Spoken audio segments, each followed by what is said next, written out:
वकील बहू।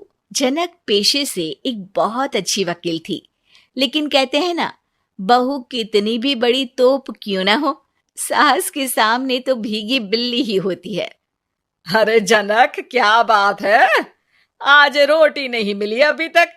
ये तेरा कोर्ट नहीं है जो आज फैसला ना हुआ तो कल की तारीख मिल जाए। रोटी तो रोज वक्त में चाहिए। हाँ। माँ जी, रोटी तो कब की बन गई। मैंने आपको कहा तो खाना खाने के लिए, आपने शायद सुना नहीं होगा। ओहो हो, जज नहीं हूं मैं तेरे कोर्ट की, सास हूं सास। कोई दलील फालतू की मत देना यहाँ। बहुत जानती हूं मैं इन वकीलों को। अपनी बात ऊपर रखने के लिए झूठ बोलने में जरा भी नहीं सोचते। तभी वहां जनक के ससुर आ जाते हैं। अरे भाग्यवान, क्यों बेचारी के काम को कोसती रहती है हमेशा। मैं भी तो था वहां जब ये आई थी तुझे रोटी खाने को बुलाने के लिए। सास को तो अब गुस्सा आ जाता है कि कैसे किसी ने बहू की साइड ले ली। अरे वाह जी वाह, वो तो मैं जानती थी कि कोई ना कोई गवाह तो ये पेश कर ही देगी। पर मैं तो अब सीधा खाना खाकर सोने जाऊंगी। मुझे आदत नहीं है किसी से बहसा बहसी करने की। पता नहीं कैसे ये वकील इतना दिमाग लगाकर खुद तो झूठ बोलते ही हैं, साथ में झूठे गवाह भी ले आते हैं। जनक को सास के ताने सुनने की अब आदत सी पड़ जाती है। एक दिन जनक वकील की ड्रेस पर काला कोट पहनकर कोर्ट के लिए निकल ही रही होती है कि अरे कहाँ चली काला कौवा बनकर? टोक दिया ना। अब कोर्ट तो वकील वाली ड्रेस पहनकर ही जाऊंगी ना। वाह भाई वाह, दामिनी तो मैंने भी देखी है। सन्नी पाजी ने ऐसा ही कोट पहना था और कहा था कि तारीख पर तारीख, तारीख पर तारीख। मतलब कि कोई बात करनी है तो बोलिए, वरना वक्त नहीं है मेरे पास खराब करने के लिए। अरे पता नहीं तुझ में क्या देखा मेरे बेटे ने, सारा दिन वकीलों वाली बहस करती है, भोली भाली सास के साथ। अच्छा सुन, जो इतनी बहस मेरे आगे करती है ना, जरा अपने बॉस से कर ले, जो 1 साल भी ना हुए तेरी शादी को और काले कपड़े पहना दिए। अंदर जा और लाल कोट पहन कर आ, पता तो चले कि नई नवेली शादी हुई है। अरे माँ जी, कोर्ट में मेरा बॉस क्या करेगा? ये तो पूरे देश की ड्रेस है वकीलों के लिए। लेकिन सास तो ठहरी सास। अच्छा, तो कोई जरूरत नहीं है 2-4 साल कोर्ट जाने की।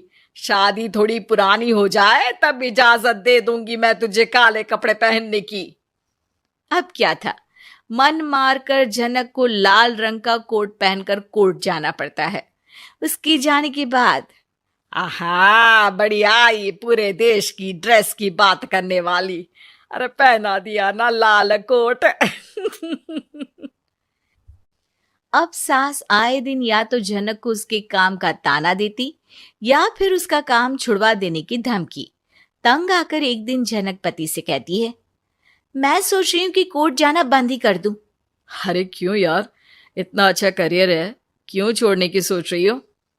अरे लाल रंग का कोट पहनकर जाना पड़ता है। हर बात पर सास ताना देती है कि वकील तेज होते हैं, सवाल जवाब करते हैं, झूठी दलीलें देते हैं। अरे तो ठीक है ना, वो जो कहती है अपनी समझ से कहती है, लेकिन तुमको तो पता है ना कि सच्चाई क्या है। जनक को पति की बात से हौसला मिलता है कि तभी घर पर कुछ लोग आ जाते हैं। अरे आइए आइए पंच साहब, कैसे आना हुआ? अरे भाई साहब, सुना है कि आपकी बहू वकील है।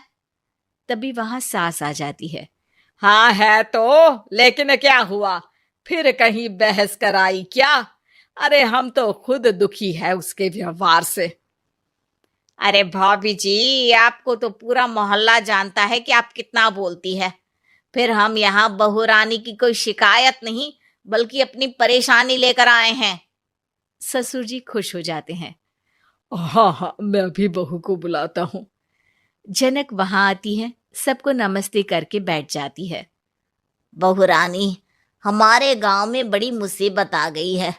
अब तो पूरे गांव की जिम्मेदारी मानो तुम्हारे कंधों पर है। अरे ना ना, इससे तो घर की जिम्मेदारी पूरी नहीं होती। ये गांव की जिम्मेदारी क्या लेगी?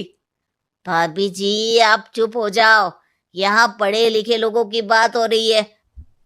आप जाओ, जरा रसोई से सबके लिए चाय लेकर आओ। मैं कॉफी लूंगी। हाँ हाँ, वकील साहिबा के लिए कॉफी। सास सर पैर सब पटक कर वहां से निकल जाती है। बहू, गांव में पानी नहीं आ रहा है, पड़ोसी राज्य ने हमारा पानी रोक रखा है। इसका मामला तो बड़े कोर्ट में चलेगा पंच जी, लेकिन ऐसा क्यों? वो राज्य हम लोगों से पानी के पैसे मांग रहा है। अब आधे गांव में पानी की सप्लाई खत्म हो गई है बहुरानी। अच्छा पंच साहब, बात गांव की है तो मैं जरूर केस लड़ूंगी। यहाँ एक बार फिर सास की एंट्री हो जाती है। अरे वाह जी वाह, ये काम करवा लो, आप हमारी बहू से बहुत अच्छा करती है। मैं हूं सीधी सादी सास। इस लड़की ने कैसे लड़ लड़ कर मुझे साइड कर रखा है, ये तो अब आपको पता चल ही जाएगा।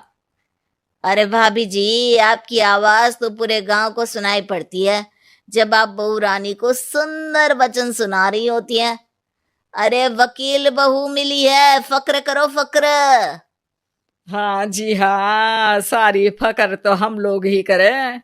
खैर, अब जो केस लड़ेगी और पानी गांव में आ जाता है तो पंच साहब लिख कर देना होगा कि हैंड पाइप में सबसे पहले मेरी बाल्टी और घड़ा भरेगा।